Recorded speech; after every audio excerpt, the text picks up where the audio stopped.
Imagine you are sitting at a table with a stranger. Between you lies a board game, a classic game of properties, tiny plastic houses, and colorful paper money. You both reach for the dice, but before you throw, a coin is flipped. This simple toss, a 50-50 chance dictated by gravity and rotation, determines your entire destiny for the next hour. You win the toss. Suddenly, the rules of reality shift. The banker hands you $2,000, while your opponent receives only $1,000. When you circle the board and pass the starting point, you collect $400, but your opponent, who is working just as hard, only gets $200. Most importantly, you are handed 2 dice to roll while they are restricted to 1. You are moving faster, earning more, and buying everything you touch. Within minutes, you own the board. You have the hotels, the utilities, the prestige. Now, here is the question that should haunt you. How does this blatant, unearned advantage change the way you look at the person across from you? How long would it take before you stopped seeing the coin flip and started believing you were simply a better player? This is not a hypothetical moral riddle. It is a window into a series of experiments conducted at a prestigious university in the Western United States. For 7 years, a team of social psychologists brought more than 100 pairs of strangers into a lab to play this rigged version of a famous board game. Through hidden cameras, they watched the hidden engines of the human mind roar to life. What they found was a chilling transformation. As the rich players grew more powerful, their behavior underwent a radical shift. They became louder. They began smacking their game pieces against the board with a sharp, aggressive thud. A non-verbal display of dominance that signaled their territory. They ate more pretzels from a communal bowl placed on the table, often without even glancing at their struggling opponent. They became ruder, more dismissive, and eventually, they began to taunt the other player about their impending loss. But the most revealing moment happened after the game ended. When researchers asked the winners why they had succeeded, the players didn't talk about the coin flip. They didn't mention the double salary or the extra dice. Instead, they spoke about their strategy. They spoke about their keen eye for property and their calculated risks. They took the credit for a victory that was handed to them by a piece of falling metal. To understand why this happens, we have to look back at the evolutionary engine that drives our species.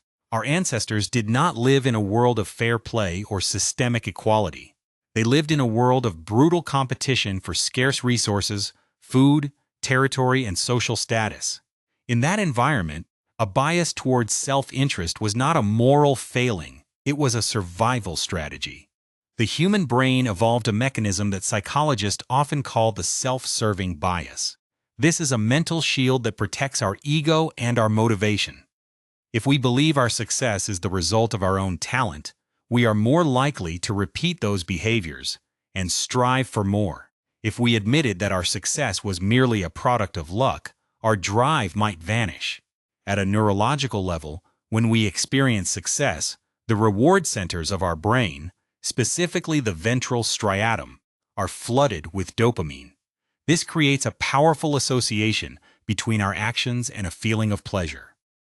To keep that feeling going, the brain narratively rewrites the story of how we got there. It filters out the external help and magnifies the internal effort. It is a psychological survival kit designed to make us feel competent, even when we are just lucky. Consider a mundane example of this in your daily life. Imagine you are driving through a busy city. When you successfully navigate through a series of green lights and arrive at your destination early, you likely credit your superior knowledge of the back streets or your expert timing. You feel like a master of the road. But what if every light you hit is red? Oh, suddenly, the narrative shifts. It is the fault of the city planners, the terrible drivers in front of you, or just a cosmic conspiracy to make you late. We internalize our wins and externalize our losses. Now, take that same psychological quirk and scale it up to the level of a trillion-dollar tech giant. Imagine a chief executive officer who enters a market at the exact moment a new technology becomes viable, a moment they did not create. When the company explodes in value, that individual is hailed as a visionary genius. They receive hundreds of millions of dollars in bonuses. They begin to believe that their intuition is infallible. They stop listening to advisors. They begin to treat their employees as mere pawns in their grand strategy. This is the rigged game played on a global stage, where the initial luck of being in the right place at the right time is rewritten as a story of inherent superiority. But the transformation goes deeper than just taking credit for luck. It actually erodes our ability to feel for others. In the university studies, the researchers noticed a consistent pattern. As a person's levels of wealth and status increased, their feelings of compassion and empathy went down. Their sense of entitlement and deservingness went up. It is as if the higher you climb on the social ladder, the more the people below you begin to look like ants. Why would evolution do this to us? Why would nature want us to be less empathetic as we become more successful? The answer lies in the concept of social dependence. When you have fewer resources, you are forced to rely on your community.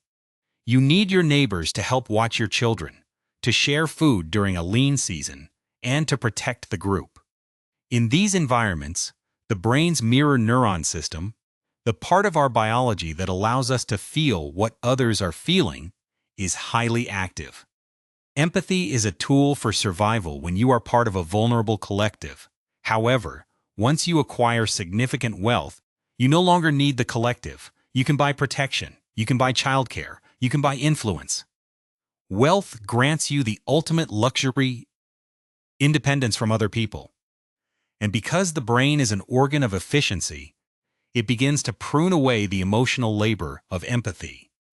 If you don't need to understand the plight of the poor player to survive, your brain stops spending the energy to do so. You become an island. Imagine you are a person living in an affluent gated community. You rarely interact with people outside your social class. Your daily habits, from the coffee you buy to the gym you attend, are designed to keep you in a bubble of like-minded individuals. Over time, your ability to read the emotional distress of someone in a different situation withers away. This is not because you are a bad person, but because your environment has told your brain that empathy is no longer a necessary expense. We see the high-stakes version of this in the history of grand empires and systemic corporate cultures. Think of the historical aristocracies, where the ruling class lived in such profound isolation that they literally could not comprehend the hunger of the peasantry. When a group of people is told for generations that they are divinely chosen or naturally superior, the empathy gap becomes a canyon. In modern times, researchers looked at the behavior of drivers in a large Western state. They monitored a busy crosswalk and tracked which cars stopped for pedestrians as required by law. The results were staggering. Not a single car in the least expensive category broke the law. Every driver of a modest vehicle stopped. But as the price of the car increased, the likelihood of the driver breaking the law rose right along with it. Nearly 50% of the drivers in the most expensive luxury car category simply drove right through the crosswalk, ignoring the person waiting to cross. These drivers weren't necessarily born without a conscience, but the luxury of their environment had reinforced a sense of entitlement that placed their time and their destination above the safety of a stranger on foot. This leads us to a dark realization. If wealth makes us less empathetic and more entitled, and if the wealthy are the ones who hold the most power to shape society, then we are caught in a self-perpetuating cycle of inequality. Currently, in many parts of the world, we are seeing unprecedented levels of economic disparity. In the United States, the top 20% of the population now owns close to 90% of the total wealth. This is not just a gap, it is a Grand Canyon. And as that gap grows, the psychological effects we have discussed are only exacerbated. Those at the top feel more and more entitled to their position, while those at the bottom are increasingly viewed as responsible for their own misfortune. This ideology of self-interest becomes a moral framework. In surveys, wealthier individuals were found to be more likely to agree with the statement that greed is good and that the pursuit of self-interest is a moral virtue. They were more likely to endorse unethical behavior in the workplace, like taking bribes or lying to customers, because they had convinced themselves that the rules of the game simply didn't apply to them. But wait. Does this mean we are all doomed to become cold, heartless shells the moment we find success? Is there no way out of this neurological trap? This is where the story takes a turn. The researchers found that these biases are surprisingly malleable. They are not hardwired into our DNA in a way that cannot be changed. In fact, all it took were small psychological nudges to restore the levels of empathy in even the wealthiest participants. In one experiment, they had participants watch a short video, only 46 seconds long, about childhood poverty. It was a simple reminder of the needs of others in the world.